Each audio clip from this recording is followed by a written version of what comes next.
Freelance pros and cons. Okay, in this video, it's time to discuss why people choose freelance and why other people simply don't like it. Remember, most of the freelancers these days, 60%, actually choose to do freelancing because they want to. So there's a lot of advantages, but then again, it's not for everyone as well. So in this introductory course, we want to cover the pros and cons as we see them. So let's explore.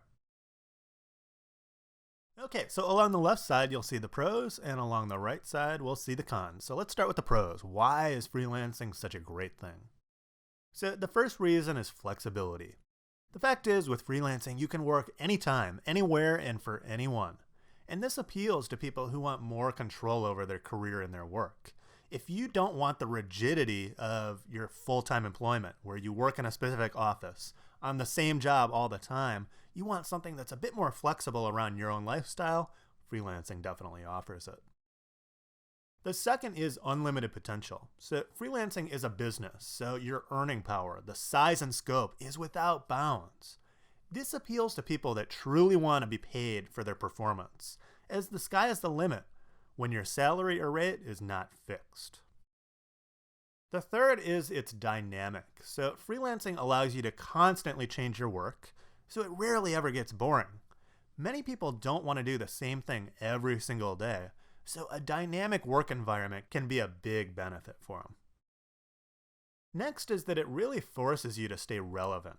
Because people will only pay you if you're offering value, you have to constantly learn. You have to constantly improve your skills. You have to follow all the trends within your industry or function, and just generally stay sharp. Many will say that this is a beneficial thing to their career over the long term, because you always have to stay relevant within your industry, and that really helps them over a long-term career.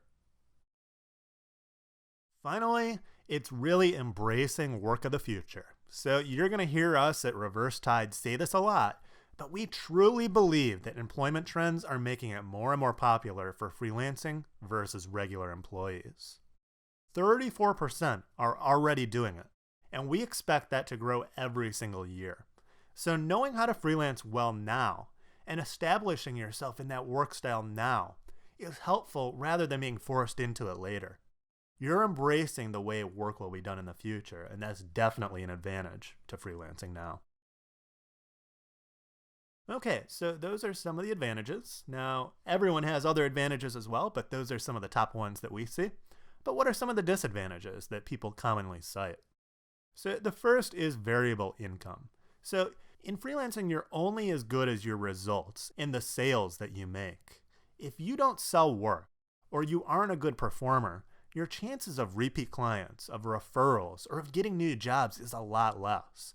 You might even do well one month, and then you might make absolutely nothing the next month. That uncertainty and that variability can be really difficult for people in terms of planning their lifestyle, in terms of just the stresses of not knowing where your income is going to come from or whether it'll even come.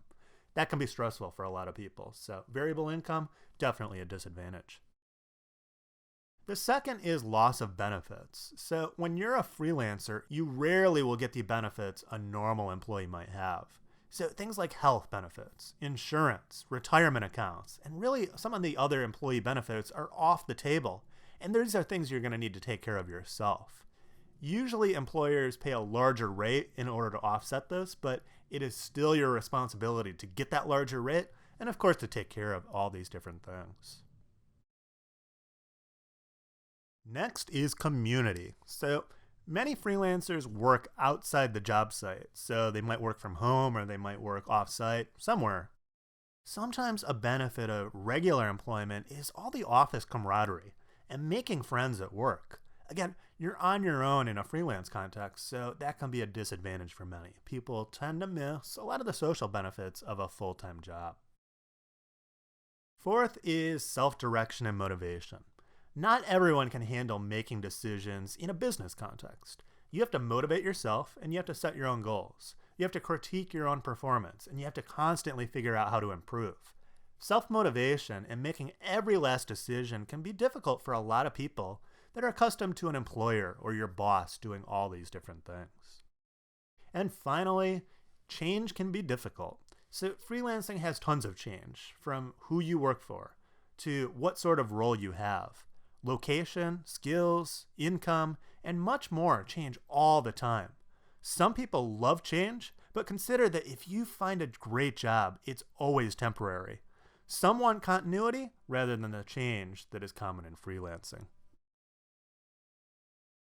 So there you go. Those are the pros and cons. Now, no matter who you ask, some people will say, gosh, other pros, other cons, other advantages, other disadvantages. There's so many different opinions that people might have on freelancing. And of course, it varies job to job as well.